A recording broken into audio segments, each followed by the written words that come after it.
नमन, आप अपना session start कर सकते हो, 9 बज गए। Okay okay.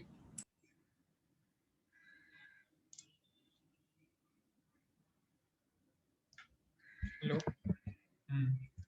मैं स्क्रीन शेयर चालू कर देता हूँ। तो आज हमारा लास्ट सेशन है। तो आज हम लोग मेनली रिपोर्ट्स के बारे में जानेंगे कि कैसे आपने जो भी वल्नरेबिलिटीज फाइंड किए, जो भी एक्सप्लॉइट्स फाइंड किए हैं, वो सब आप एक रिपोर्ट में बना के, भले आप बग बाउंटी कर रहे हो या फिर आप कोई ऑर्गेनाइजेशन में पेन टेस्टिंग कर रहे हो, उन सब में आप रिपोर्ट कैसे बनाएंगे वो हम सीखेंगे आज। रिपोर्ट राइटिंग, और उसके अलावा हमारे पास 2-3 एक्सपर्ट्स भी है, वो भी आज हम लोग ट्राई करने वाले हैं। तो पहले हम लोग स्टार्ट करेंगे आज पासवर्ड क्रैकिंग से। केवल मैंने एक डॉक्यूमेंट बना के रखा है, मैं ओपन कर देता हूँ यहाँ पर। मैं पहले एडमिन एक्सेस में रूट यूजर में चला जाता हूँ मैं।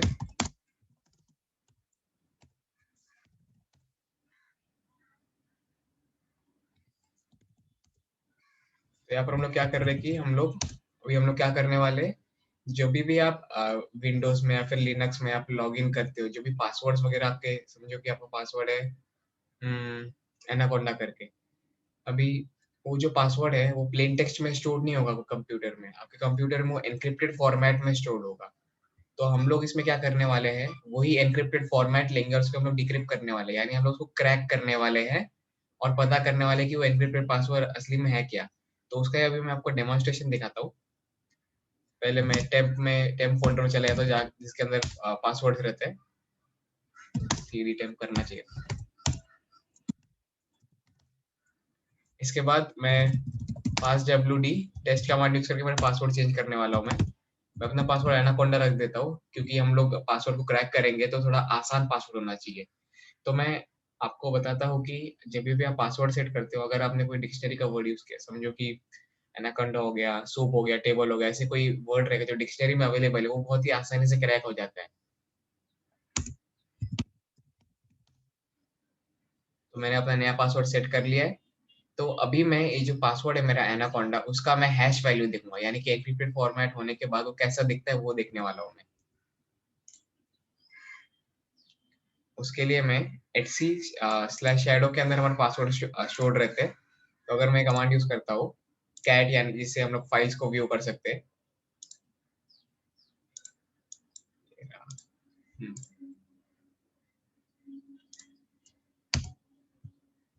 यहाँ पर देख सकते हैं, यहाँ पर एक ही नहीं, जो बाकी सारे जो यहाँ पर हम जो लिनक्स मशीन यूज कर रहे हैं, वहाँ पर सिर्फ एक ही यूजर है, हमारे पास 3 यूजर। एक तो एडमिन यूजर है, एक देखा जाए तो यहाँ पर नमन यूजर है जिससे मैं लॉग इन लूँ, और टेस्ट यूजर है। यहाँ पर देख सकते हैं हमने अभी अभी एक यूजर क्रिएट किया टेस्ट करके, और उसका पासवर्ड हमने एनाकोंडा दिया है। तो वही एनाकोंडा पासवर्ड का हैश वैल्यू ये है। तो ये देख के तो हम पता नहीं कर सकते कि पासवर्ड क्या है। तो इसी को हमें क्रैक करने का है। सपोज कि किसी आपने कोई मैलिशियस लिंक पे क्लिक किया है और आपका सिस्टम जो है वो हैक हो गया है। उसके बाद क्या होगा कि मोस्ट कॉमनली अटैकर के पास आपके पूरे सिस्टम फाइल्स का, पूरे सिस्टम का एक्सेस रहेगा। तो वो क्या करेगा कि जैसा मैं कर रहा, वो कैट etc/shadow में चला जाएगा, वहां पर उसको आपका हैश वैल्यू का पासवर्ड मिल जाएगा। अब ये हैश वैल्यू लेके उसको वो ये करने वाला है क्या, इसको भी वो क्रैक करने वाले। क्रैक करने के लिए हम लोग टूल यूज करने वाले हैं, उसको बोलते हैं हम जॉन द रिपर। वो मैं अभी आपको बता देता हूँ मैं।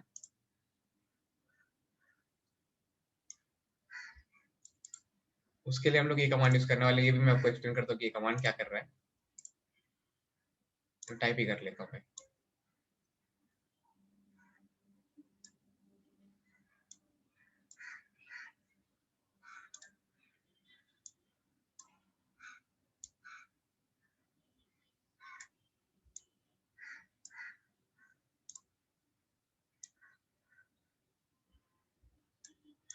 हम कमांड यूज करेंगे कैट सी शैडो, फिर हम लोग पाइप ऑपरेटर यूज करके ग्रेप डालेंगे। ग्रेप से क्या होगा कि हम लोग कैट एटसी शैडो करेंगे तो हम लोग को ये सब मिला है। तो ये जो भी आउटपुट है उसको दूसरे कमांड में डालने के लिए हम लोग ये ग्रेप यूज कर रहे हैं। उसके बाद टेस्ट, जो टेस्ट हमारे यूजर है, और हैश। तो हम लोग क्या कर रहे हैं, फाइल बना रहे हैं हैश करके, उसके अंदर ये सारे वैल्यूज को स्टोर कर रहे हैं। अभी हम लोग ये क्यों कर रहे हैं, अभी हम लोग जब जॉन द रिपर यूज करेंगे तब हम लोग को मालूम पड़ेगा। तो मैं क्या कर रहा हूँ, उसका जो आउटपुट है उसको एक फाइल में डाल रहा हूँ बस, स्क्रीनशॉट। उसके बाद हम लोग जॉन द रिपर यूज करेंगे टूल। मैं यूज करूंगा command John hyphen word list. तो मैं आपको बता देता हूँ, ये जो हम लोग क्रैकिंग करते हैं वो एक form of brute force attack है।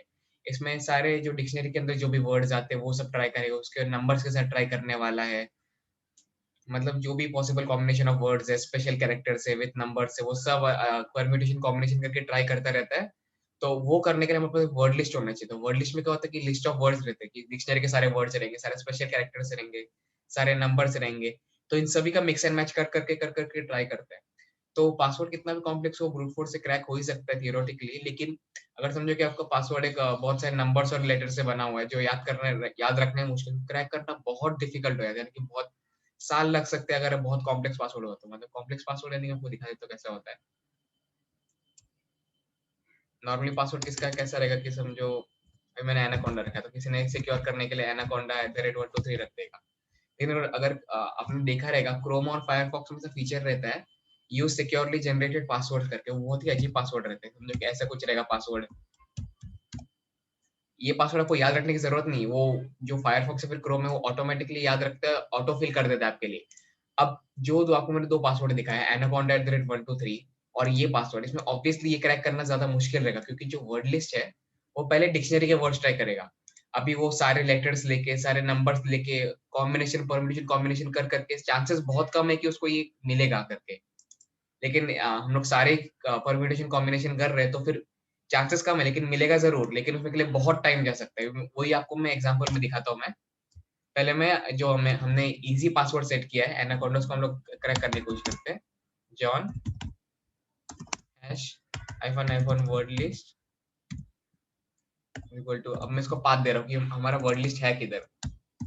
यूजर शेयर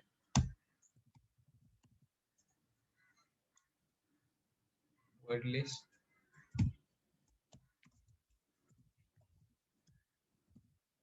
ये हमारा वर्ड लिस्ट का पाथ हो गया। तो हम लोग John the ripper tool use कर रहे हैं, और हम लोग इस हैश फाइल के ऊपर हम लोग वर्ड लिस्ट यूज करने वाले हैं, और हैश फाइल के अंदर हमने ग्रेप कमांड यूज करके ये सारा हमने आउटपुट ले लिया है, सारे हैशेस ले लिए।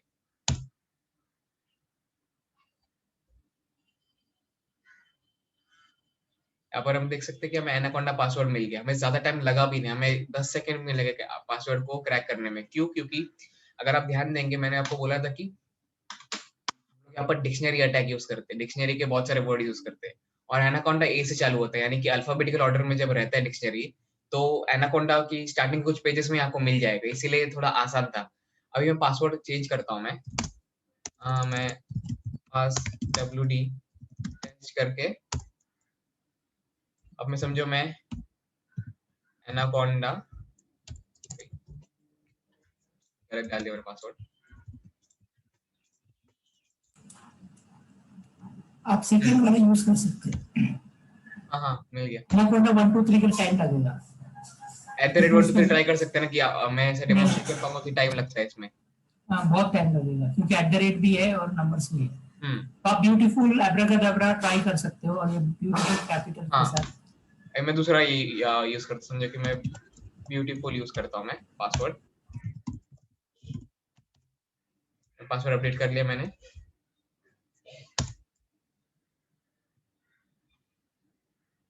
पहले आपको हैश कॉपी करना पड़ेगा, क्योंकि ओके, वो हैश हर चेंज हो टाइम गया से। ना। हाँ हाँ, हैश बराबर, चेंज हो हैश गया। चेंज हो गया।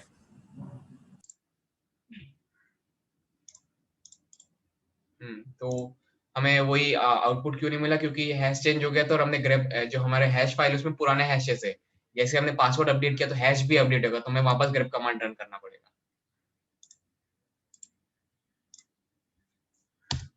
तो वापस हमने हमारे सारे हैशेस ले लिए, उसको हमने हैश के अंदर स्टोर कर दिया है। अब अगर हम लोग ये एग्जीक्यूट करेंगे तो हमें मिल जाएगा। ये देखो, हमें वापस पासवर्ड मिल गया है, क्योंकि ये एक और डिक्शनरी वर्ड था। अभी हम लोग एब्राकैडाब्रा से ट्राई करते हैं कि ये थोड़ा डिक्शनरी वर्ड तो नहीं है, शायद थोड़ा टाइम लग जाएगा। एक्चुअली ये भी डिक्शनरी वर्ड ही है, क्योंकि डिक्शनरी में है ये? जनरली हाँ मैजिशियंस यूज करते हैं ये वर्ड। वो मैं समझा, मुझे मालूम नहीं था कैसा है, डिक्शनरी में भी है। हाँ, ये डिक्शनरी वर्ड है।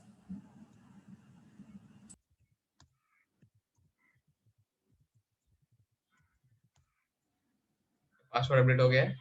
तो अभी हम लोग ये अलग अलग एग्जांपल क्यों ले रहे हैं, क्योंकि इससे आपको मालूम पड़े कौन सा पासवर्ड कितना सिक्योर है। हमने आपको 2 डिक्शनरी के वर्ड दिखाया है, ये भी डिक्शनरी का ही वर्ड है, तो कितना कम सिक्योर है। आपको 1 मिनट में लगे, 1 मिनट से कम में भी आप पासवर्ड को क्रैक कर सकते हो।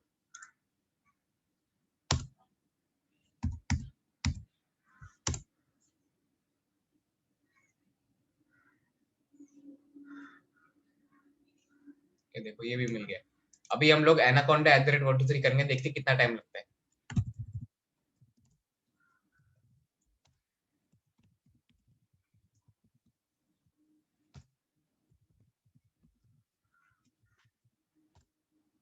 पासवर्ड अपडेट कर लिया मैंने, तो वापस मैं कॉपी कर लूंगा मैं ग्रेप यूज करके।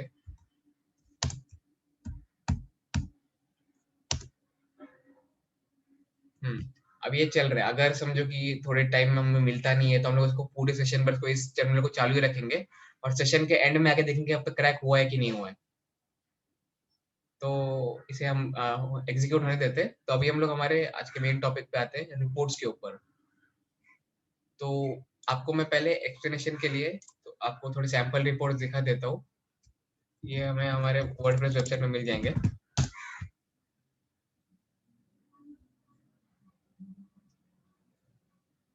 ये हमारा वेबसाइट है और एक्सप्लोइटेशन में जाके आपको पेन टेस्ट रिपोर्ट्स मिल जाएंगे। सैंपल पेनिट्रेशन टेस्टिंग रिपोर्ट है, इसको ओपन कर देता हूँ मैं। अभी मैं आपको रिपोर्ट को इन डिटेल एक्सप्लेन करता हूँ कि आपको रिपोर्ट में क्या क्या इंक्लूड करना है, क्या क्या नहीं करना है। क्योंकि अगर आपने बहुत सारे वल्नरेबिलिटीज फाइंड किए हैं, यानी कि हमने कल ट्राई किया था एक्सएसएस हो गया, सीएसआरएफ हो गया, ये सब जो वल्नरेबिलिटीज है, अगर इसको आप प्रॉपर प्रूफ के साथ रिपोर्ट नहीं करते हो तो फिर इस वल्नरेबिलिटी का कुछ फायदा नहीं। क्योंकि आपको जो वल्नरेबिलिटीज आपको मिले, जो एक्सप्लॉइट्स आपको मिले, वो सब कुछ आपको आपके रिपोर्ट में इंक्लूड करना पड़ेगा। तो यहाँ पर हम देख सकते हैं कि ये ऑर्गेनाइजेशन का नाम है, तो मेगा कॉर्प 1 का पेन टेस्ट हो रहा है और ऑफेंसिव सिक्योरिटी पेन टेस्ट कर रहा है। तो ये पढ़ के हमें ये मालूम पड़ता है। ये तो इंडेक्स है हमारे इस रिपोर्ट का, एग्जीक्यूटिव समरी, यानी कि जो भी अगर आप देखोगे तो वल्नरेबिलिटीज क्लासिफाइड होते हैं या तो हाई, लो या फिर मीडियम में। तो वही कि कितने हाईज है, कितने लोज है, कितने मीडियम्स है, यानी कि एकदम ओवरव्यू में। यानी कि जो एग्जीक्यूटिव है उनको इन डिटेल से मालूम होने की जरूरत नहीं पड़नी चाहिए। उन्हें सिर्फ क्या क्या क्रिटिकल वल्नरेबिलिटीज उन सबका मालूम होना चाहिए, वो सब एग्जीक्यूटिव समरी में रहता है। उसके बाद अटैक नैरेटिव, यानी कि कौन कौन से अटैक्स, कौन कौन से वल्नरेबिलिटीज है इसके अंदर। Conclusion, recommendation, risk rating. तो क्या होगा कि समझो कि मुझे मालूम पड़ा है आपके वेबसाइट में एचटीएमएल इंजेक्शन काम करता है, एसक्यूएल इंजेक्शन काम करता है, एक्सएसएस काम करता है। तो उन सबको फिक्स करने के लिए क्या रिकमेंडेशंस होंगे, वो सब मैं यहाँ पर इंक्लूड करूंगा। फिर अपेंडिक्स ए में रिस्क रेटिंग्स के लिए, यानी कि हाई, मीडियम, लो क्या सिग्निफिकेंस होता है, डिफॉल्ट और वीक क्रेडेंशियल्स, वो सब के बारे में बताएंगे।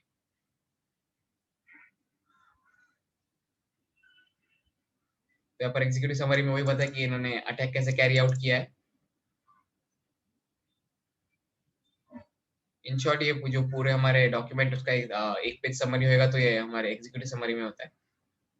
ये अटैक नैरेटिव हो गया। अभी ये क्या है, सिस्टम जो रिमोट सिस्टम डिस्कवरी जो है, वो एक नेटवर्क वल्नरेबिलिटी है। वल्नरेबिलिटी भी नहीं है ये सिर्फ एक इंफॉर्मेशन गैदरिंग का स्टेप है। तो अगर आप एनएस लुकअप कर रहे हो और आपको इनके सिस्टम डिस्कवर कर लिया आपने, तो ये भी आप रिपोर्ट में इंक्लूड कर सकते हो। समझो कि आपने एनमैप किया है, आपको कुछ ये मालूम पड़ गए कि ये सर्विस, ये पोर्ट्स ओपन, समझो कि एसएसएच पोर्ट ओपन है, एचटीटीपी पोर्ट ओपन है, एचटीटीपीएस पोर्ट ओपन है। आप एक वेबसाइट का एनमैप स्कैन कर रहे हो। नॉर्मली बग बाउंटी में तो काम नहीं आएगा, लेकिन अगर आप कोई ऑर्गेनाइजेशन में पेन टेस्ट कर रहे हो और उनका जो जो ओपन पोर्ट्स है वो अगर आप एनमैप से पता कर सकते हो, उसको आप रिपोर्ट में इंक्लूड कर सकते हो कि ये जो है, ये जो सेंसिटिव इन्फॉर्मेशन है, एनमैप स्कैन से मालूम नहीं पड़ना चाहिए। तो वैसे ही हमने एनएस लुकअप करके इनके डोमेन्स फाइंड किए, तो वही हमें मिल रहा है, उसको हमने रिपोर्ट में इंक्लूड कर, उसका डिस्क्रिप्शन दिया हुआ है यहाँ पर कि हमने क्या किया है और हमें क्या आउटपुट मिला है।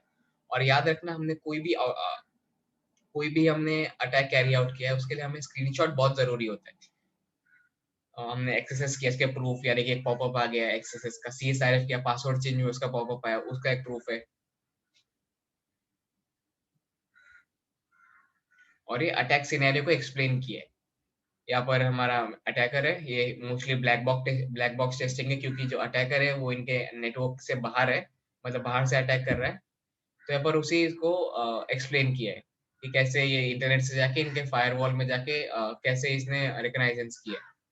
वैसे इतनी डिटेल में लिखने की जरूरत तो नहीं होती रिपोर्ट में, हमें सिर्फ थोड़ा डिस्क्रिप्शन देना पड़ता है, फिर स्क्रीनशॉट देना पड़ता है प्रूफ के लिए, और फिर उसके बाद रिकमेंडेशंस वगैरह कि आप कैसे इसको फिक्स कर सकते हो।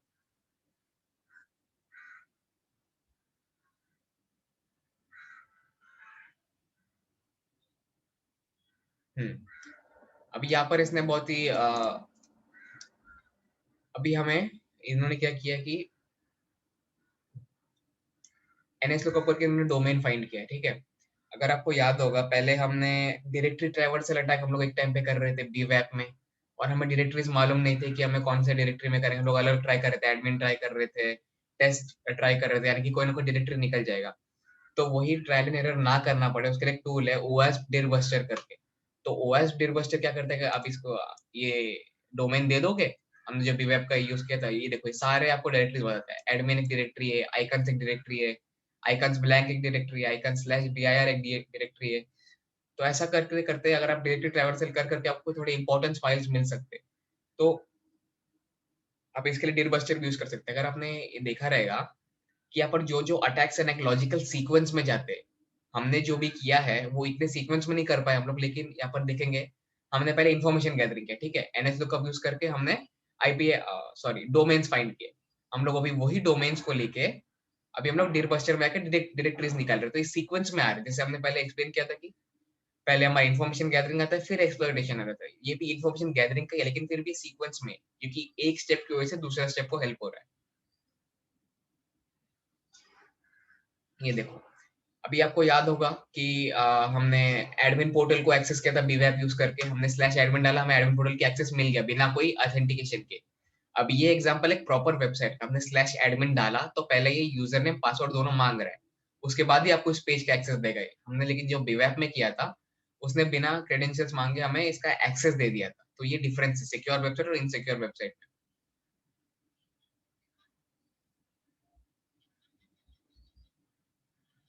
में। तो यहाँ पर हमने पासवर्ड क्रैकिंग किया था, वैसे ही ये लोग ने, आपको याद होगा कि हमने बर्बसूट भी यूज किया था। हम रिक्वेस्ट को कैप्चर करते थे, फील्ड्स को रिप्लेस करके हम लोग ब्रूट फोर्स अटैक यूज करते थे, क्लस्टर बॉम्ब यूज करके यूजर नेम और पासवर्ड के लिए। तो इन्होंने भी कुछ वैसे ही किया, यहाँ पर एडमिन पेज इनको एक्सेस तो करना है और यूजर नेम और पासवर्ड मांग रहे हैं, तो ये लोग ने ब्रूट फोर्स अटैक ट्राई किया। ब्रूट फोर्स अटैक ट्राई करने के बाद उनको पासवर्ड मिल गया है। उसके बाद फिर वो लोग ये एडमिन पेज को एक्सेस कर पाए, देख सकते हैं आप एडमिन के बाद में एसक्यूएलाइट फिर इंडेक्स इनके टेबल्स को एक्सेस कर पा रहे हैं। जब ये लोग ने एडमिन का क्रेडेंशियल्स को मिल गए थे, इन्होंने एडमिन पेज में एक्सेस किया, उनको मालूम पड़ा कि PHP SQLite में काम कर रहा है ये, तो यानी कि SQL इंजेक्शन से वल्नरेबल हो सकता है, क्योंकि ये बैकएंड में SQL काम कर रहे हैं। अभी हमें देखना पड़ेगा इसमें इंप्लीमेंटेशन करता है कि नहीं। तो ये मैं आपको रिपोर्ट इतने इन डिटेल में क्यों बता रहा हूँ, पहले तो आपको पता होना चाहिए रिपोर्ट कैसे लिखते हैं, और दूसरा कि लॉजिकल सीक्वेंस कैसे काम करते हैं, यानी कि एक के बाद एक अटैक्स कैसे होते हैं। Here are the interface given direct access to the data and ability to access list of user system with associated password hash values। अब यहाँ पर हमारा जॉन द रिपर भी काम आएगा। यहाँ पर आप देखोगे, भले ही हमें एडमिन पोर्टल का एक्सेस मिल गया, लेकिन फिर भी जो हमारे पास पासवर्ड्स है और उसके हैशेस है, वो सब हमें वेब इंटरफेस में एक्सेस नहीं होना चाहिए।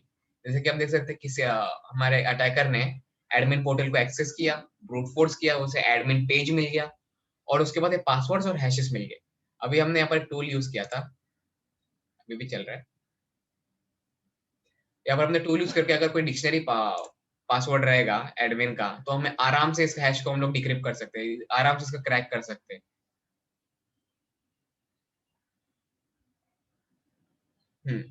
और आपको याद रहेगा हमने कल ही किया था कि हमने सेशन आईडी देख रहे थे कि जो सेशन आईडी जनरेट हो रहे हैं बहुत वीक सेशन आईडी जनरेट हो रहे हैं। तो उन्होंने क्या किया, राइट क्लिक करके व्यू सोर्स में चले गए और उन्हें यहाँ पर एक फंक्शन मिला है, ठीक है, फंक्शन जनरेट पासवर्ड हैश। तो फंक्शन क्या कर रहा है कि आपका पासवर्ड लेगा, समझो कि आपका पासवर्ड एनाकोंडा है, उसको हैश करेगा ये पासवर्ड।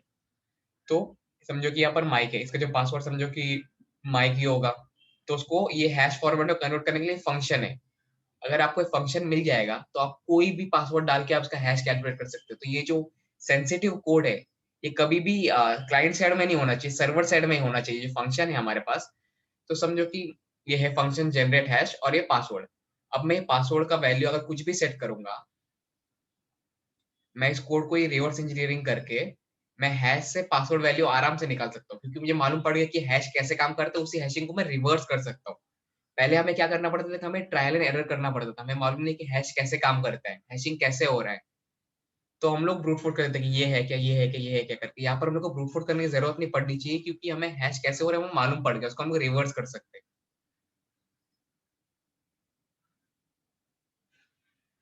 अभी हम लोग मेटाप्रेटर सेशन ले रहे हैं, यानी कि हमारा जो वेब सर्वर है उसको कमांड लाइन इंटरफेस यूज करके हम लोग उसको कनेक्ट करने की कोशिश कर रहे हैं और कनेक्ट भी हो पा रहा है। यहाँ पर देख सकते हैं injecting code and executing reverse shell. अगर आज हमें टाइम मिला तो मैं आपको ये भी दिखाऊंगा कि रिवर्स शेल कैसे डालते हैं, यानी कि अगर आप कोई भी कंप्यूटर या फिर फोन या फिर कोई भी सर्वर को हैक कर रहे हो तो मोस्टली आप कमांड लाइन इंटरफेस से आप उस सर्वर के ओएस का एक्सेस ले सकते हो, कोई भी कमांड एग्जीक्यूट कर सकते हो। तो उसी को हम लोग रिवर्स शेल बोलते हैं, उसको रिवर्स टीसीपी बोलते हैं, यानी कि सर्वर से आपके कंप्यूटर पे एक रिवर्स कनेक्शन बन जाएगा। उससे आप जो भी आप कमांड एग्जीक्यूट कर सकते हो सर्वर पे आप अपने लैपटॉप या फिर कंप्यूटर पे बैठ के किसी और के सर्वर पे फिर किसी और कंप्यूटर पे आप एक्सेस कर सकते हो रिवर्स शेल यूज करके।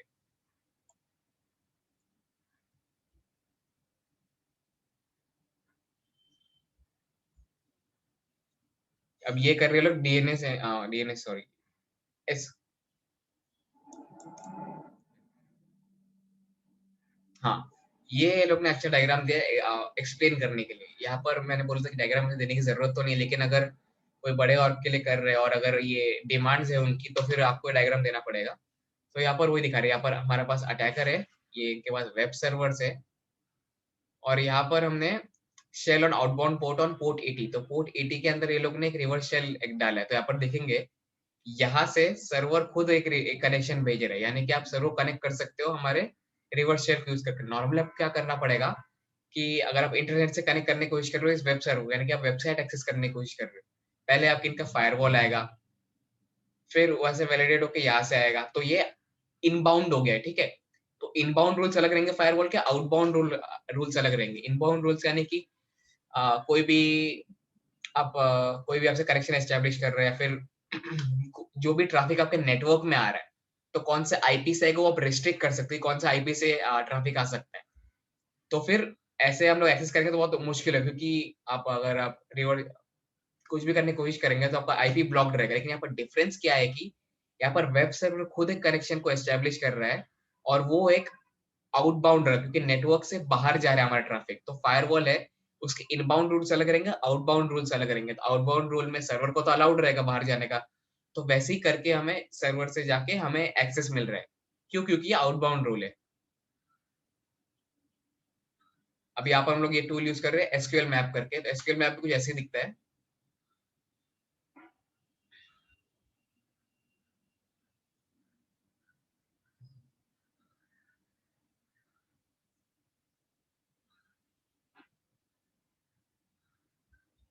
हम्म, ये उसी एचटीटीपी रिवर्स मेटल प्रेजेंटेशन को एक्सप्लेन किया है। एस्केलेशन टू लोकल एडमिनिस्ट्रेटर, तो अभी आपको एक्सेस मिला है, अभी यहाँ पर प्रिविलेज एस्केलेशन का ट्राई करने वाले हैं।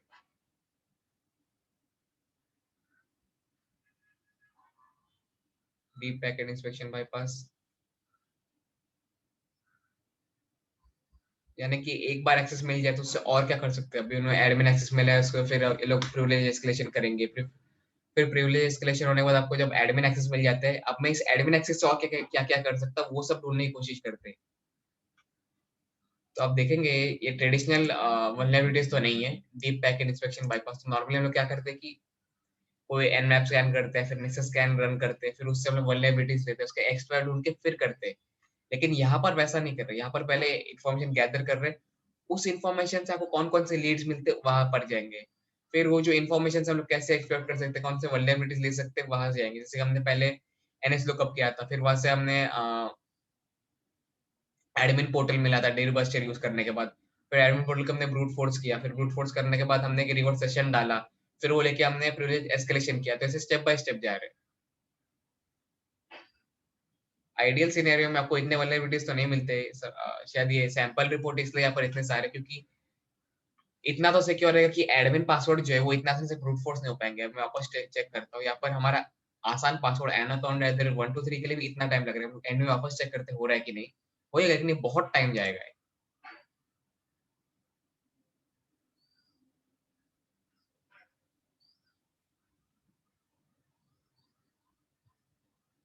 सिट्रिक्स एनवायरनमेंट कॉम्प्रोमाइज, तो सिट्रिक्स रिमोट डेस्कटॉप के लिए होता है। अब शायद लोग ने उस वल्नरेबिलिटी, उस ऐप के अंदर वल्नरेबिलिटी ढूंढा रहेगा।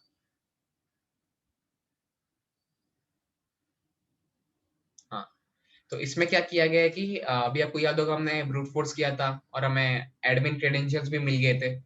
तो हमने यहाँ पर क्या किया, वही एडमिन क्रेडेंशियल्स को ट्राई किया कि सिट्रिक्स में काम कर रहे थे रिमोट डेस्कटॉप के लिए।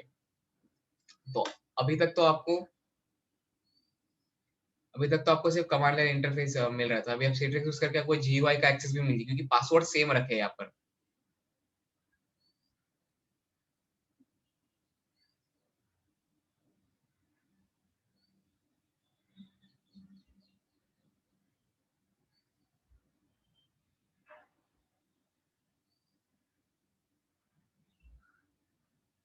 उसके बाद हम लोग, जब भी हमें सर्वर में एक्सेस मिल गया है, ये कंप्यूटर में एक्सेस मिल गया है सिट्रिक्स यूज करके, तो अभी हम लोग एक बैच फाइल जनरेट कर रहे हैं जिससे हम लोग पावरशेल एग्जीक्यूट कर सकते हैं। तो पावरशेल कैसा है, सीएमडी ऐसे ही है लेकिन बहुत सारे एडिशनल फंक्शनैलिटी है उसमें। तो हम लोग बैच फाइल बना के इसमें पावरशेल एग्जीक्यूट कर रहे हैं। तो जब भी फाइल एग्जीक्यूट होगा तो पावरशेल चालू होएगा और उससे हम रिमोटली कंट्रोल कर सकते हैं। आप देखेंगे the ability to use PowerShell was then utilized to download a malicious payload which should provide us with a better protection to the underlying server. तो यहाँ पर वो हम लोग रिवर्स सेशन यूज करने की कोशिश कर रहे हैं।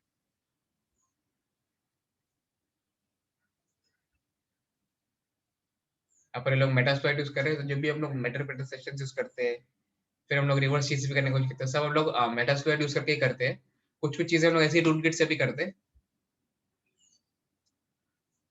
तो यहाँ पर देखेंगे वो मैलिशियस प्रोग्राम है, ठीक है। अभी इसको रननेस एडमिनिस्ट्रेटर कर रहा है। ये वही प्रोग्राम है जो हमने यहाँ पर बनाया था जब एक्सेस मिला था। तो उससे हमें मेटर बेटर सेशन मिल रहा है यहाँ पर। अगर देखेंगे हमें जब एक्सप्लोर हम लोग टाइप करते हैं, तो ये देखिए मेटर बेटर सेशन 1 ओपन क्यों, क्योंकि इन्होंने ये जो प्रोग्राम उसको एडमिनिस्ट्रेटर करके रन किया तो उसके सारे एक्सेस मिल गया।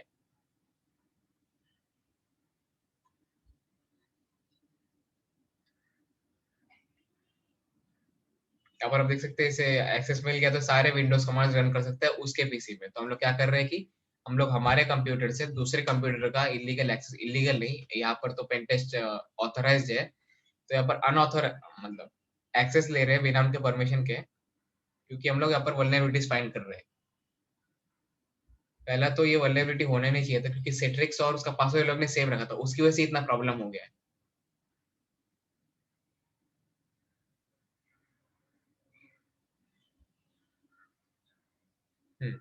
यहाँ पर कंक्लूजन दे रहे हैं, यानी कि उन्होंने जो जो फाइंड किया है, अभी इतने सारे वल्नरेबिलिटीज मिले कि रूट फोर्स से इतना ससेप्टेबल है, दो जगह पर सेम पासवर्ड यूज हो रहा है, वैसे वल्नरेबिलिटीज मिले, उन सबको इन्होंने एक और समरी ऐसा बना के समझ सकते हैं हम लोग। उसके बाद रिकमेंडेशन, रिकमेंडेशन में यानी कि जो जो आपको इश्यूज मिले हैं आपके एनवायरनमेंट में, सॉरी आपके नेटवर्क में, आपके कंप्यूटर्स में, वेब सर्वर्स में, वो सब इश्यूज को आप कैसे फिक्स कर सकते हो उसके लिए रिकमेंडेशन है। तो यहाँ पर क्या बोला कि ensure that strong credentials are used everywhere in the organisation. तो पहले तो इनका एडमिन क्रेडेंशियल स्ट्रॉन्ग नहीं थे, फिर इनका सिट्रिक्स ने भी वही क्रेडेंशियल्स यूज करके रखे थे। enable trust boundaries, implement and enforce implementation of change control across all system, implement a patch management program, conduct regular vulnerability assessment। तो ये सब देखेंगे, ये सब बहुत ही जेनेरिक ये है रिकमेंडेशंस। तो हर ऑर्गेनाइजेशन में कोई ना कोई पॉलिसी तो होती है जिसमें ये सब रहेंगे। Ensure the strong credentials are used everywhere in the organisation. तो कोई भी और में एक ना एक पासवर्ड पॉलिसी तो रहता ही है कि आपके पासवर्ड इतने कैरेक्टर्स लॉन्ग होने चाहिए, स्पेशल कैरेक्टर्स होने चाहिए। अगर लोग वापस दिखा देता हूँ मैं, सिर्फ एक स्पेशल कैरेक्टर कितना डिफरेंस करता है, एक स्पेशल कैरेक्टर और नंबर कितना डिफरेंस बना सकते हैं ये क्रैकिंग में। तो वैसे पॉलिसीज होते हैं, इम्प्लीमेंट पैच मैनेजमेंट प्रोग्राम, उसके भी पॉलिसी होते हैं। मतलब हर एक ये जो रिकमेंडेशन दिया है, नॉर्मली कोई भी एक अच्छे ऑर्गेनाइजेशन में अच्छे नहीं, कोई भी ऑर्गेनाइजेशन में पॉलिसीज रहते ही है इसके ऊपर। अगला आता है रिस्क रेटिंग। तो रिस्क रेटिंग इन्होंने कैसे कैलकुलेट किया होगा कि सारे वल्नरेबिलिटीज लिए कि इसको क्लासिफाई किए हाई, मीडियम और लो पे। नॉर्मली जो भी रिपोर्ट रहता है उसमें कैसा बार चार्ट या फिर पाई चार्ट जैसा रहता है, उसमें लिखा रहता है कि कितने परसेंटेज वल्नरेबिलिटीज हाई थे, कितने लो थे, कितने मीडियम थे। इसमें तो ऐसा नहीं दिया हुआ है, ये लोग ने सिर्फ ओवरऑल रेटिंग दिया है। तो हम ऐसा एज्यूम कर सकते हैं इन्होंने जो भी वल्नरेबिलिटीज फाइंड आउट किए मोस्टली हाई और मीडियम ही थे, इसलिए जो एवरेज था वो इनका हाई था।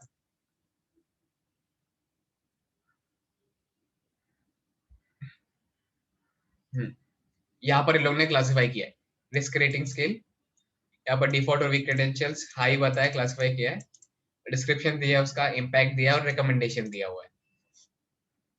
नॉर्मली रिपोर्ट सीजन में जो मैंने देखी इतने डिटेल तो नहीं होते, लेकिन इतना डिटेल कभी कभी रखना पड़ सकता है। पासवर्ड रीयूज, यहाँ पर हम देखेंगे कि यहाँ पर वो पासवर्ड रीयूज हुआ था, याद है सिट्रिक्स के लिए भी, तो फिर वो यूज का डिस्क्रिप्शन दिया हुआ कि क्या इशू क्या था, इम्पैक्ट क्या था और रेमेडिएशन क्या है।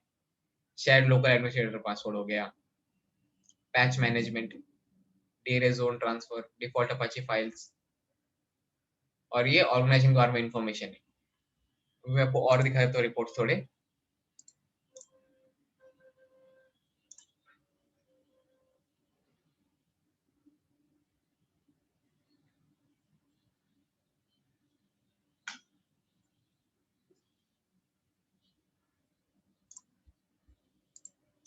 तो अभी तक किसी को कोई क्वेश्चन है क्या, क्योंकि आज का लास्ट सेशन है। राइट तो राइट, अभी तक कुछ ज़्यादा क्वेश्चंस नहीं आए। अभी हमने ये रिपोर्ट गो थ्रू किया था, उसमें कोई क्वेश्चन है या फिर पासवर्ड क्रैकिंग में कोई कोई क्वेश्चन है, हैशिंग में कोई क्वेश्चन है, वो कुछ भी आप पूछ सकते हो। कोई प्रीवियस सेशन में कोई क्वेश्चन है, या तो आप चैट में डाल सकते हो, वॉइस में डाल सकते हो, या फिर बाद में आप व्हाट्सएप ग्रुप में भी डाल ही सकते हो, तो कोई क्वेरी रहेगा तो।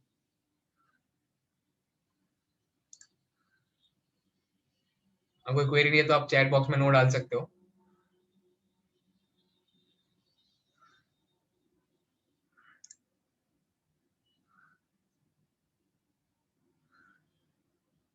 ठीक है, तो अब हमारा अगला रिपोर्ट है टीजीबी सिक्योरिटी। तो इस ऑर्गेनाइजेशन ने कंडक्ट किया पेनिट्रेशन टेस्टिंग और उसका रिपोर्ट है, और ये सैंपल कंपनी एबीसी हीथ करके, ये वही इंडेक्स जो हमने पहले देखा था।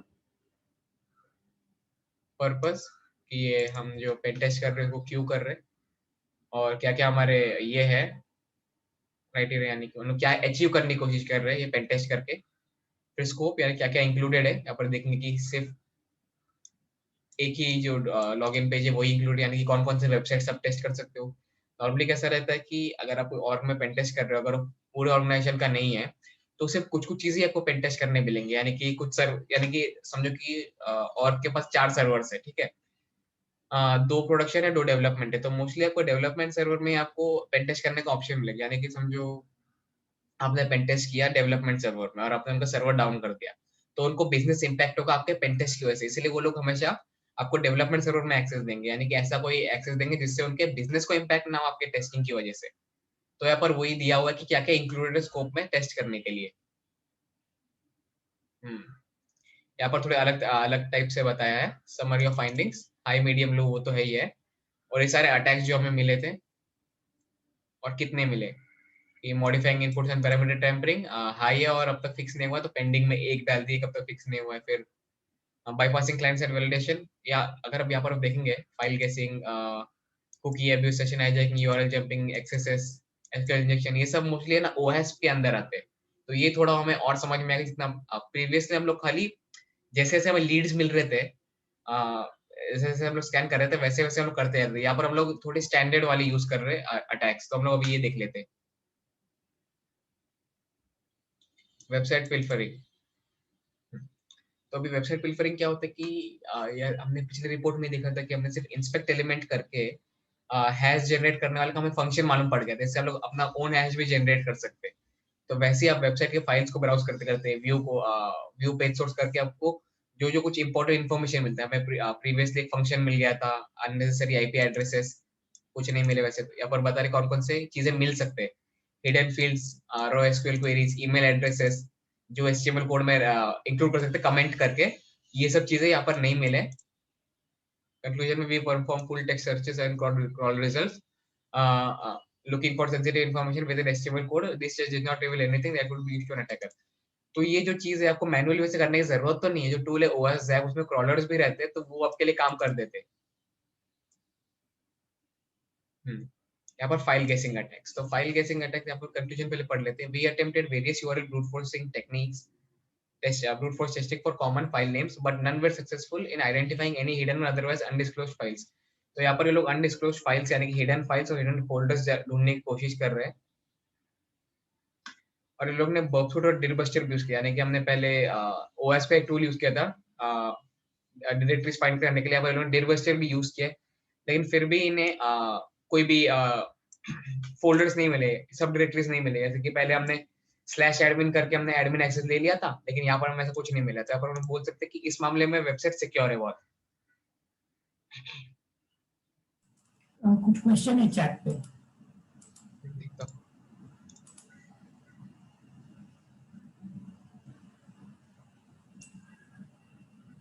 हाँ, तो यहाँ पर ये डिफरेंस आता है, जो हैशिंग जो टेक्निक है ना, वो लिनक्स और विंडोज के लिए, जो ओएस के लिए एक्सक्लूसिव है, जहाँ पर पासवर्ड हैश होते हैं। जो गूगल हो गया, फेसबुक, इंस्टाग्राम हो गया, ये सब जो भी पासवर्ड्स है जो हैश होके हमारे पास स्टोर नहीं रहते, ये जो है उनके सर्वर में हैश होके स्टोर रहेंगे, तो हमें उनके सर्वर को तो एक्सेस नहीं मिलने वाला है, इसलिए हम नॉर्मल ब्रूट फोर्स यूज करते हैं। तो ये जो हैशिंग टेक्निक है वो इसमें काम नहीं आएगा, गूगल सोशल मीडिया में काम नहीं आएगा, ये ओनली ओएस के लिए है। मतलब जहाँ पर भी पासवर्ड हैश होते हैं और ओएस में स्टोर रहते हैं, वहां पर यूज होगा। यहाँ पर के लिए हम लोग फिशिंग अटैक यूज करते हैं या फिर ब्रूट फोर्स अटैक यूज करते हैं। तो ये अटैक करने के लिए आपके पास हैश चाहिए, अगर हैश नहीं मिल रहा है तो नहीं होगा। तो अगर आपको सोशल मीडिया के लिए, आप वो टूल्स यूज कर सकते हो, एसी टूल किट यूज कर सकते हो आप, वो बहुत ही कॉमन टूल है। अगला आता है modifying input choices and parameter tampering. तो ये सब जो भी है वल्नरेबिलिटीज मोस्टली हमने बीवेप में कवर किए थे। पैरामीटर टेम्परिंग में हमने यूआरएल के वैल्यू स्ट्रिंग के कोई और वेबसाइट को हमने कॉल किया था, शायद यूआरएल रेडी करके पैरामीटर था इज इक्वल टू करके फिर कोड्स दिए हुए थे, वहां पर हमने अपने को यूआरएल के वेबसाइट में कोई और एक वेबसाइट चालू किया था। वो सब हम लोग का पैरामीटर टेम्परिंग के अंदर आते हैं। तो ये लोग ने क्या किया है,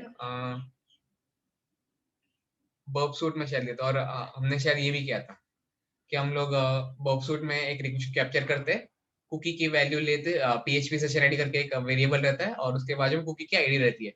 तो हम लोग उस पैरामीटर को टेम्पर करके कुकी आईडी को निकाल के हम अपना कोई आईडी डालेंगे तो हमें उसका सेशन मिल जाए, कोई और सेशन मिल जाएगा जिसका कुकी आईडी है वो, मतलब जहाँ का ये सेशन मेरा कोई और है, समझो कि मैं एक यूजर पे लॉग इन हूँ नमन करके, मैं, लेकिन मेरे पास कुकी है, दूसरा एक यूजर है वेणुगोपाल करके, तो मैं उसको वेणुगोपाल को कुकी लूंगा, वेणुगोपाल यूजर का, और मैं नमन वाले रिक्वेस्ट में डाल दूंगा। तो इससे क्या होगा, मैं लॉग इन करने की कोशिश कर रहा हूँ नमन में, लेकिन लॉग इन होगा दूसरे यूजर में, क्योंकि हमने जो कुकी डाली है वो किसी और की है। तो ये सब पैरामीटर टेम्परिंग में आता है, यानी कि यूआरएल के पैरामीटर को छेड़खानी करके हम लोग एक्सेस लेने की कोशिश करते हैं।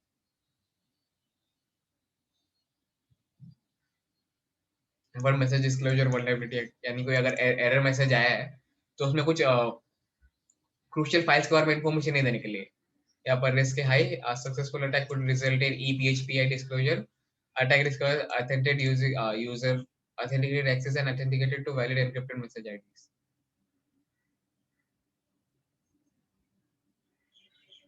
अब यहाँ पर आता है bypassing client side validation।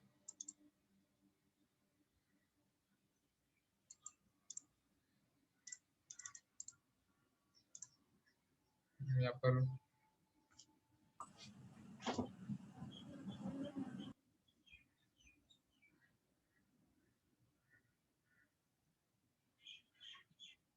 Okay, तो अगला आता है कि 30,000 character message limit can be bypass. तो फिर समझो कि कोई भी टेक्स्ट फील्ड दिया हुआ है ब्लॉग्स वगैरह के लिए वेबसाइट में, वैसे नॉर्मली वेबसाइट से रखते तो नहीं है लिमिट कैरेक्टर्स का, क्योंकि ब्लॉग है तो फिर ब्लॉग तो एक्सपेक्टेड है कि बहुत बड़ा रहेगा साइज में, बहुत सारे इमेजेस रहेंगे, वर्ड्स रहेंगे। लेकिन अगर कोई छोटा कोई फील्ड यानी कि कोई फीडबैक फॉर्म, आपने बहुत से वेबसाइट में देखे रहेंगे जो फीडबैक फॉर्म रहते हैं उसमें कुछ लिमिट रहते हैं कि आप इतने कैरेक्टर्स तक ही डाल सकते हो, इतने आप लेटर्स व्हाइट स्पेस ही डाल सकते हो, क्योंकि अगर उससे ज्यादा होएगा तो चांसेस है कि डिनायल ऑफ सर्विस अटैक हो जाए। तो आप क्या करोगे, पूरा भर दोगे, जितना तक उतना सब टेक्स्ट फाइल कॉपी कर दोगे, इमेजेस कॉपी करते रहोगे जब तक सर्वर ओवरलोड ना हो जाए और बाकी के रिक्वेस्ट ना देख सके। तो इसके लिए ये जो वेबसाइट है हमारा, उन्होंने 30,000 कैरेक्टर्स का लिमिट को रखा है। लेकिन यहाँ पर वल्नरेबिलिटी क्या है कि इसको हम लोग बाईपास कर सकते हैं। तो यहाँ पर लोग ने बाईपास कैसे किया कि this attack only requires the ability to intercept post parameters being sent to the server, the attack is trivial to carry out.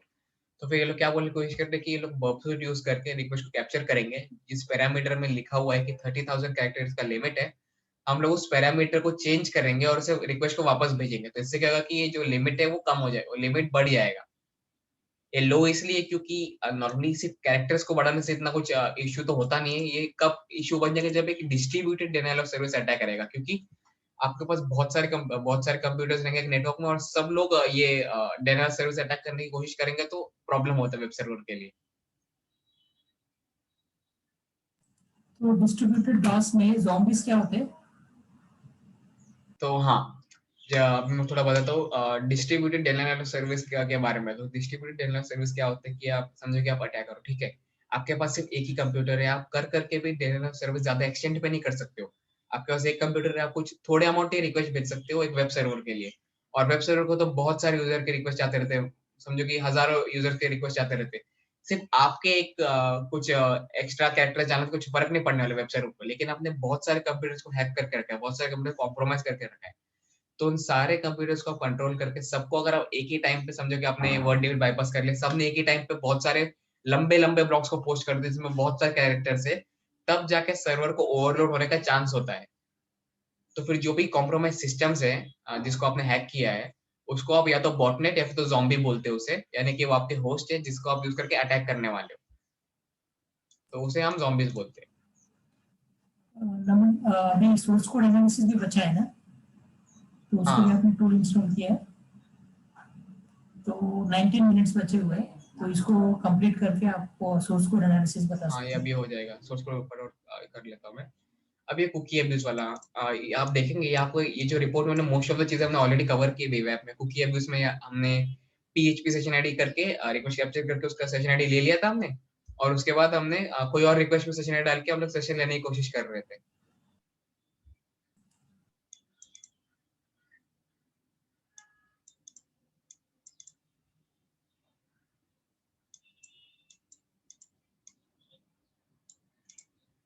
तो अपन बता रहे हैं कि लोगों ने कुकीज को स्टील करने की कोशिश किया, कुकीज को रिमूव करने की कोशिश की, लेकिन ये सब काम नहीं की क्योंकि ये सिक्योर वेबसाइट है। कहते हैं सेशन हाईजैकिंग, सेशन हाईजैकिंग भी बहुत सिमिलर है कुकीज टैम्परिंग के लिए, क्योंकि सेशन हाईजैक करने के लिए कुकीज ही यूज होते हैं। हम्म,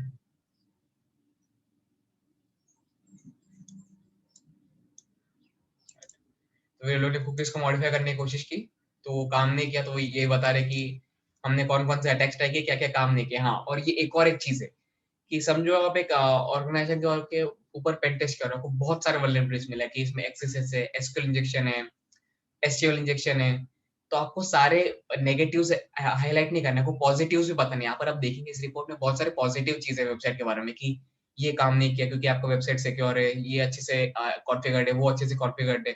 तो आपको आपके रिपोर्ट में बैलेंस आउट करना पड़ता है कि आपने कितने नेगेटिव चीजें ढूंढने और उतने ही आपको पॉजिटिव चीजें भी रखने की। समझो कि आपको एसक्यूएल इंजेक्शन मिला है, बहुत ही क्रिटिकल वल्नरेबिलिटी है, आपको एसक्यूएल इंजेक्शन मिला है, बहुत ही क्रिटिकल वल्नरेबिलिटी है, समझो कि उनके वेबसाइट में एक्सेस काम नहीं करता, तो उसको भी आपको रिपोर्ट में इंक्लूड करना है कि हमने ट्राई किया, वेबसाइट में ये जो कंट्रोल थे वो इन प्लेस थे, इसीलिए एक्सेस काम नहीं किया। तो पॉजिटिव नेगेटिव दोनों को इंक्लूड करना है हमें हमारे रिपोर्ट के अंदर। अभी क्रॉस साइट स्क्रिप्टिंग आता है जो हमने किया था बेवैप में, तब लोग ने एक्सेस ट्राई किया, कोई इन्हें वल्नरेबिलिटी नहीं मिला। तो आप देखेंगे पिछले जो हमारा ये इसके अंदर ऑफेंस सिक्योरिटी में बहुत सारे मिले कि ये काम करते हैं, वो काम करते हैं, इसमें सिर्फ कुछ कुछ ही काम कर रहे हैं।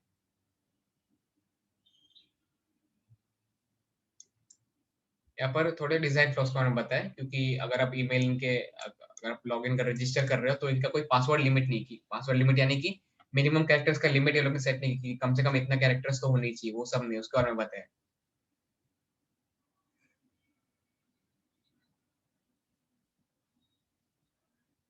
यहाँ पर उसी वल्नरेबिलिटीज को क्लासिफाई किया कंक्लूजन में। हाँ,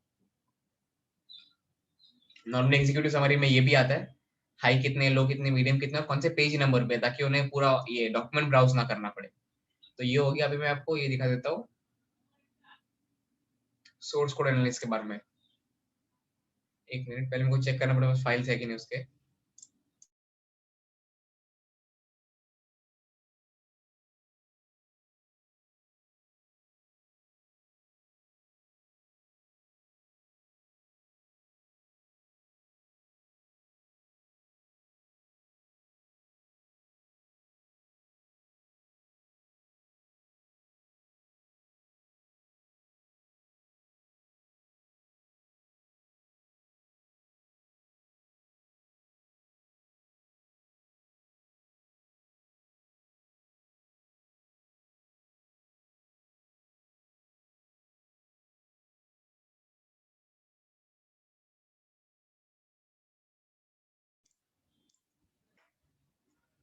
तो मैं आपको पहले बता देता हूँ कि हम लोग कौन सा टूल यूज करने वाले विजुअल कोड ग्रेपर।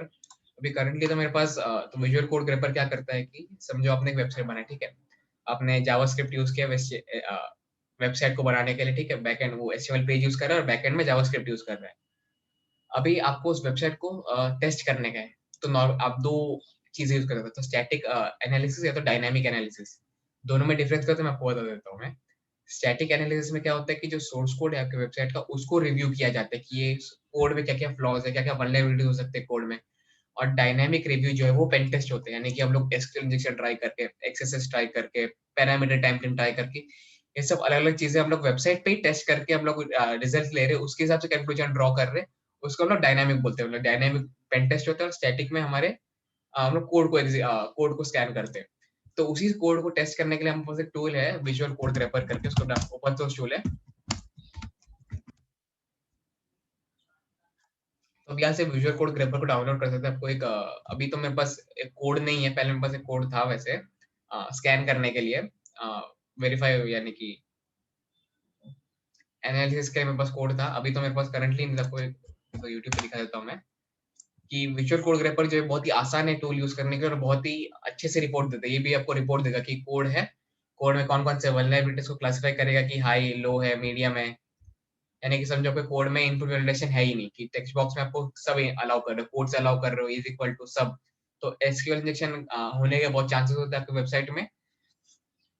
तो यहाँ पर वही करता है कि अभी इनपुट वैलिडेशन नहीं है तो विजुअल कोड ग्रेपर बताएगा कि आपके कोड के अंदर जो है इनपुट वैलिडेशन है ही नहीं, फिर बताएगा कि ये हाई क्लासिफाई करेगा वल्नरेबिलिटी, क्योंकि आपके कोड में वल्नरेबिलिटी है और इनपुट क्लासिफाई नहीं करते तो फिर कुछ भी हो सकता है आपके कोड के अंदर ही। मैं टाइप करूंगा विजुअल कोड ग्रेपर।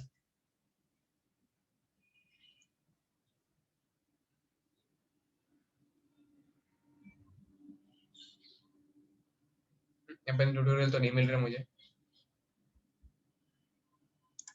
फिर भी छोटा सा टूल शायद इतना पॉपुलर नहीं है क्योंकि जो भी मोस्टली टूल्स यूज करते हैं और उसमें वो मोस्टली एंटरप्राइज लाइसेंस सॉफ्टवेयर रहता है, शायद इसको भी ज्यादा कोई यूज नहीं करते। लेकिन फिर भी ये जो टूल है ये बहुत ही यूजफुल टूल है। Hello hello. Naman, screen share नहीं था। नहीं ओके, ओके सो मैं एक काम करता हूँ, मैं अपना स्क्रीन शेयर करके इनको विजुअल स्क्रीन कोड शेयर नहीं था, लेकिन दिखाता मैंने ज्यादा कुछ दिखाया नहीं है। मैं आपको पहले बता देता हूँ। मेरे मैं पास खाली है। मैंने एक सेकंड मैंने खाली ये बताया कि विजुअल कोड ग्रेपर आप सर्च करके डाउनलोड कर सकते हो। पहले तो यूट्यूब में ट्यूटोरियल ज्यादा कुछ है नहीं विजुअल कोड ग्रेपर के बारे में, लेकिन ये कोई ओपन सोर्स सॉफ्टवेयर है, लेकिन ये बहुत ही यूजफुल है और ये आपके कोड के अंदर वल्नरेबिलिटीज पॉइंट आउट करके दे देते हैं आप। यही है। मैं अभी के लिए स्टॉप शेयर करता हूँ कि दूसरे कंप्यूटर में शायद मेरे पास फाइल्स है। चैट में कुछ आया है शायद, स्क्रीन नॉट विजिबल। ओके, आप लोग को मेरा स्क्रीन दिख रहा है? Yes sir.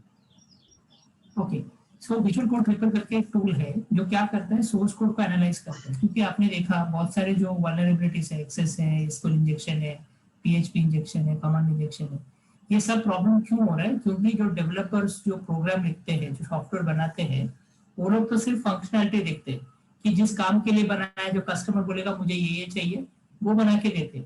तो वो लोग ये नहीं देखते कि उन्होंने जो बनाया वो सिक्योर है कि नहीं, कोई दूसरा उसको मिसयूज कर सकता है कि नहीं, वो उसके बारे में उनको पता भी नहीं रहता है। तो उसके लिए जो सिक्योरिटी जो पेन टेस्टर्स रहते हैं, तो वो लोग फाइंड आउट करते हैं कि इसके अंदर क्या प्रॉब्लम है और फिर उनको डेवलपर्स को फिक्स करना है। तो इसलिए एक विजुअल कोड ग्रेपर करके सॉफ्टवेयर टूल है। तो ये क्या करेगा, जो आप प्रोग्राम लिखते हैं, जो डेवलपर्स ने प्रोग्राम लिखा है, उसको पूरा स्कैन करता है, स्कैन करके फाइंड करता है कि इसमें क्या क्या प्रॉब्लम है और वो प्रॉब्लम को फिक्स करना पड़ेगा। अगर फिक्स नहीं करोगे तो वही प्रॉब्लम होगा, कोई एक्सेस करेगा या कोई कुछ इंजेक्शन करेगा, तो उस तरह के प्रॉब्लम्स रहेंगे। तो अभी ये जो विजुअल कोड ग्रेपर फ्री टूल है, मतलब इसके पेड टूल्स भी अवेलेबल है, बट हम लोग क्या है कि डेमोन्स्ट्रेशन के लिए हम लोग फ्री टूल यूज कर रहे हैं, बट ये भी बहुत इफेक्टिव है।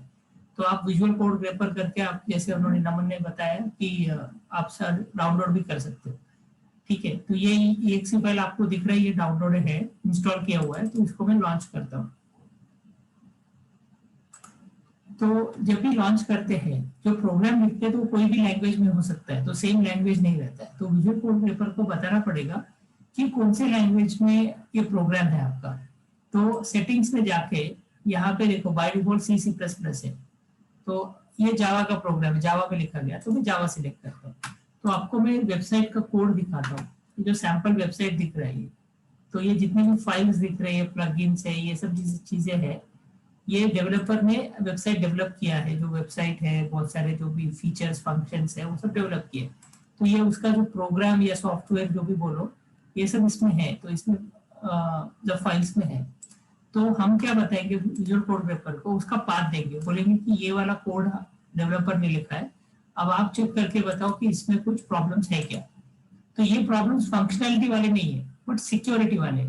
तो आपको पता रहेगा कि जो भी आप जितने भी सॉफ्टवेयर आप एंड्रॉइड मोबाइल में यूज करते हैं, तो उसका अपडेट्स ऑलमोस्ट कुछ दिनों में एक बार आता है, कभी एक वीक में आता है या कभी 2-3 दिन में अपडेट्स आते हैं। तो अपडेट्स तो आते हैं बट उसमें कुछ ऐसा विजुअल इंटरफेस को चेंज नहीं होता, तो आपको यूज एंड फील में तो आपको लगेगा कि सब कुछ पहले जैसा ही है। बट फर्क क्या हुआ, उसके अंदर सिक्योरिटी अपडेट्स रहते हैं, क्योंकि हैकर्स कोई नया नया तरीका ढूंढते हैं एक्सप्लॉइट करने का, तो उनको पता चल जाता है, पता चलने के बाद वो लोग उसको फिक्स करते हैं, तो इसलिए अपडेट्स आते रहते हैं। तो हमें सेफ रहना है तो एक ही है कि जो भी आप यूज करोगे, विंडोज यूज करो या एंड्रॉइड यूज करो, उसको अपडेट करते रहना या ऑटो अपडेट सेट करना चाहिए, और लाइसेंस सॉफ्टवेयर यूज करना है, ताकि आप इंश्योर कर, मतलब आप एश्योर्ड रहे कि आप वो जो भी टूल है सॉफ्टवेयर है उसके अंदर कुछ मैलिशियस कोड नहीं है। ठीक है, तो ये वेबसाइट का कोड जो दिख रहा है, ये इसे डाउनलोड किया गया है, ये आपका भी कोड हो सकता है। ठीक है, तो अभी मैं क्या करूंगा, ऑलरेडी सेटिंग्स में जाके मैंने लैंग्वेज सेट किया कि जावा वाला कोड को स्कैन करना है। तो अभी मैं फाइल न्यू टारगेट डायरेक्टरी पे क्लिक करता हूँ। क्लिक करके जो जहाँ पे ये जो स्टोर्ड है, ये जो पाथ दिया है केस जावा केस टूल्स है, सो अभी मैं आता हूँ, ओके, ये पाथ में I think read write case Java case tools, तो उसके अंदर ये है सैंपल वेबसाइट, तो ये मैं ओके करता हूँ। तो अभी क्या कर रहा है, पहले वो सारे फाइल्स है, सब एक फाइल तो नहीं, बहुत सारे फाइल्स रहते हैं, तो अभी ये लोड हो गए इतने सारे फाइल्स, ये आप देख सकते हो, ये सब फाइल है। इसको अगर आप देखना है तो उसको डबल क्लिक करोगे तो वो ओपन हो जाता है। ठीक है, यहाँ से ओपन हो रहा है। तो अभी ये तो लोड किया फाइल्स, क्या क्या है वो फाइंड आउट कर लिया और हमने लैंग्वेज सेट किया, तो अभी हमें स्कैन करना है, हमें ये फाइंड करना है कि इसमें क्या क्या प्रॉब्लम है। तो अभी वो स्कैनिंग चालू किया है, वो सब प्रोग्राम के थ्रू जा रहा है और देख रहा है कि कुछ प्रॉब्लम तो नहीं है ना। तो इसको हम बोलेंगे स्टैटिक सोर्स कोड एनालिसिस। तो इसका मतलब क्या, प्रोग्राम रन नहीं हो रहा है बट वो प्रोग्राम जो लिखा हुआ है उसके सोर्स कोड रहता है, उसको आप चेक कर रहे हैं कि क्या प्रॉब्लम है। तो अभी तक जो भी आप एक्सरसाइज कर रहे थे या जो एसक्यूएल इंजेक्शन कमांड इंजेक्शन वो सब कर रहे थे, उसको बोलेंगे डायनामिक स्कैन। मतलब उसमें एप्लीकेशन रन हो रहा है, रन होते हुए एप्लीकेशन में आपने अटैक किया है, और ये वाले में चीज में क्या कर रहे हैं हम लोग, कुछ तो प्रॉब्लम हुआ है, कंटिन्यू करते हैं।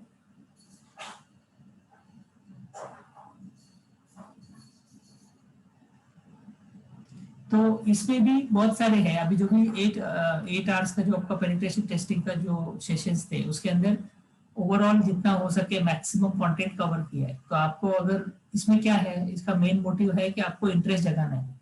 देखो पहले तो आपको पता ही नहीं था कि ये पेनिट्रेशन टेस्ट होता क्या है, आप में भी इधर उधर से सुन के या यूट्यूब के वीडियो देखकर आपने एज्यूम किया होगा ऐसा होता है वैसा होता है, बट यहाँ पे एटलीस्ट 8 आवर्स के अंदर अगर आपने ध्यान से अटेंड किया है या यूट्यूब वीडियो देखा है जो इस सेशन का वीडियो, तो आपको उतना आइडिया आ गया है।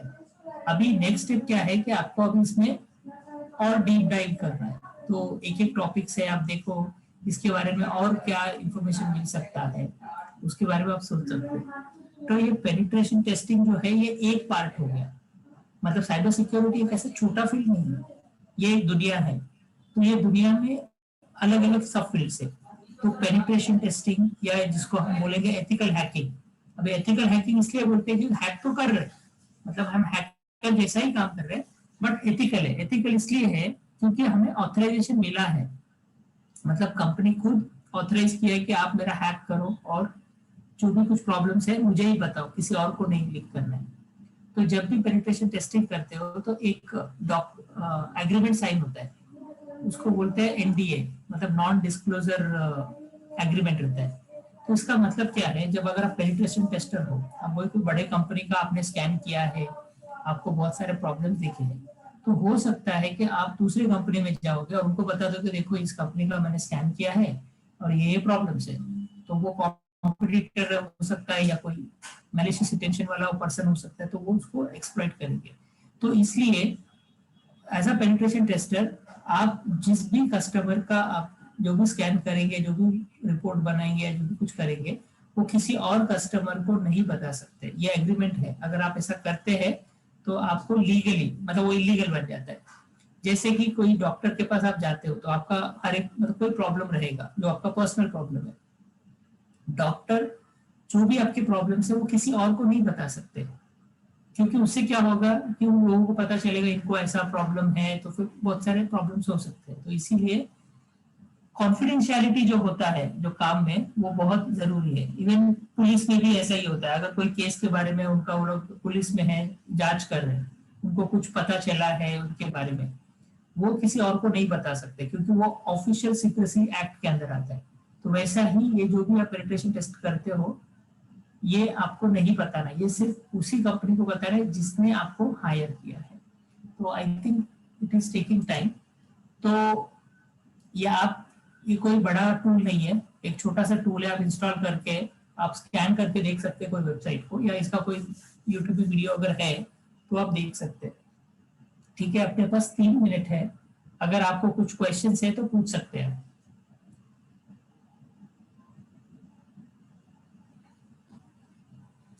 ओके, और एक है चैट में कुछ है क्या, मैं देख रहा हूँ। Okay, screen not visible, chat में कुछ नहीं। ओके, सो और एक चीज है, साइबर सिक्योरिटी में फॉरेंसिक्स करके एक ब्रांच है। सो फॉरेंसिक्स मतलब कैसा है कि आपको अगर सीआईडी या कुछ ऐसे सीरियल्स देखे रहेंगे टीवी पे, तो उसमें जब भी कुछ क्राइम होता है तो क्राइम में आप फिंगरप्रिंट्स लिया जाता है, फिर उनका फिर वो एरिया को बंद कर सील करते हैं, फिर वो बहुत सारे जांच करते हैं, डीएनए सैंपल टेस्टिंग होता है, ये बेसिकली फॉरेंसिक्स है। तो ये फिजिकल क्राइम के लिए वो फॉरेंसिक्स है, बट उसका एक ब्रांच है, फॉरेंसिक्स का एक ब्रांच है और वो साइबर सिक्योरिटी से रिलेटेड है, वो है साइबर फॉरेंसिक्स बोलते हैं। तो साइबर फॉरेंसिक्स मतलब जब भी कोई अटैक होता है, हैक होता है, तो वो हैक होने के बाद आपको क्या क्या स्टेप्स फॉलो करने पड़ते हैं, जिसको फिर वो आप जैसे कि किसी ने हैक किया तो उनका आईपी एड्रेस फाइंड करना है, फिर उसके बाद वो उनके लॉग्स फाइंड करना है, उससे आपको ट्रेस करते, कॉन्टैक्ट ट्रेसिंग। जैसे कोविड में कॉन्टैक्ट ट्रेसिंग होता था कि अगर इसको एक कोविड हो गया तो ये किसको किसकी वजह से ऐसे हुआ रहेगा, तो उनको भी मतलब पकड़ते हैं, ऐसा करके उनको सबको क्वारंटाइन करते थे। तो वैसा ही जो भी फ्रॉड होते हैं, और फ्रॉड इतने सारे होते हैं, अगर आपको न्यूज़पेपर देखते रहेंगे या बहुत एक वेबसाइट है मैं दिखा सकता हूँ, इतने सारे फ्रॉड्स होते रहते हैं और हजारों लाखों और करोड़ों। और इसमें ऐसा जरूरी नहीं कि जो कम नॉलेजेबल या कम एजुकेटेड ही इसमें फंसते हैं, इसमें बहुत सारे लोग हैं जो लोग फंसते हैं। स्क्रीन शेयर है तो मैं दिखाने की कोशिश करूंगा।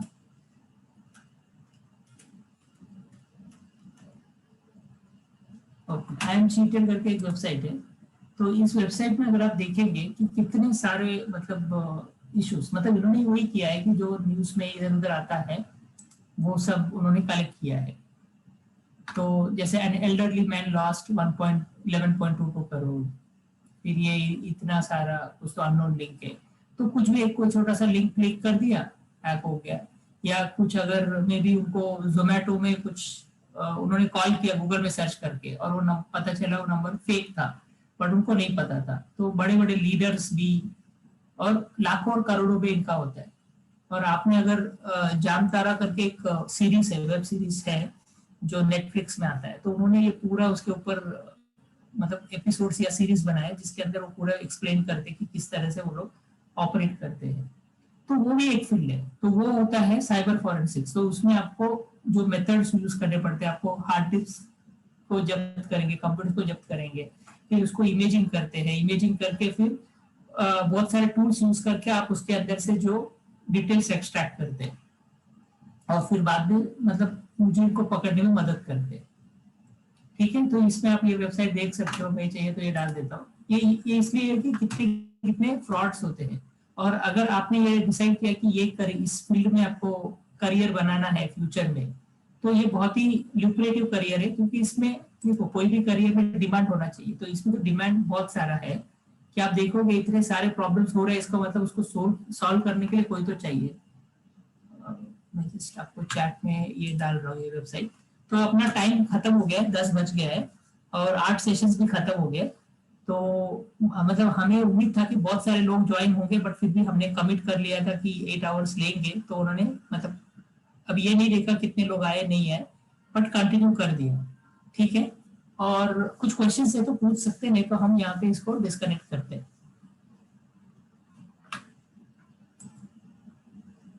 Okay, thank you very much. Thanks for your time. Have a nice day.